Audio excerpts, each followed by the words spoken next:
O, drzewo! Mogę to drzewo? Dlaczego? Weź za duże i cię będzie atakować. A, Tak jak tam wczoraj było. nie atakowało mnie drzewo. Patrz pod nogi, Wiolunia, uważaj. Uważam. Dobra.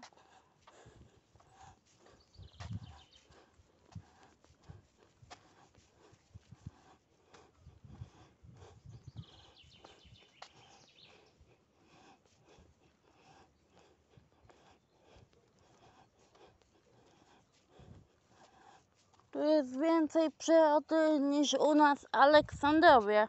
Tak, Violetko, dlatego tu ludzie przyjeżdżają. Żeby pobyć na przyrodzie, wyciszyć się. A czemu nie chodzą na jogging do lasu? Chodzą. Jeszcze jak chodzą.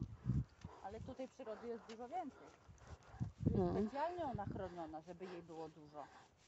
Bo czasowicze potrzebują przyrody. Potrzebują olejków eterycznych. Tych Bo wszystkich jakby drzew. ktoś wyrzucił śmieci do lasu, to im ten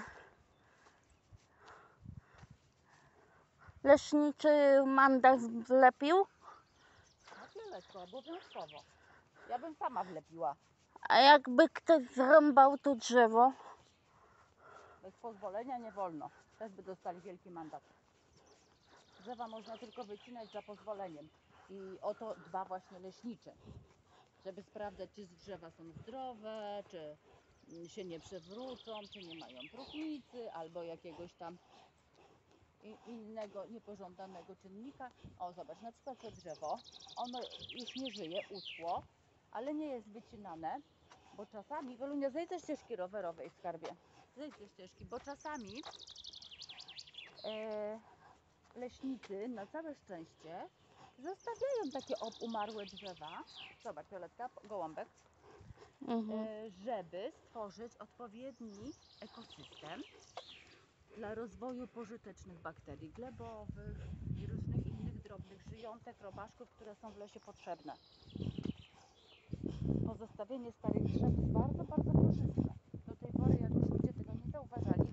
Wszystko wywozili, żeby las był czysty, a to było nieszkodliwe dla lasu.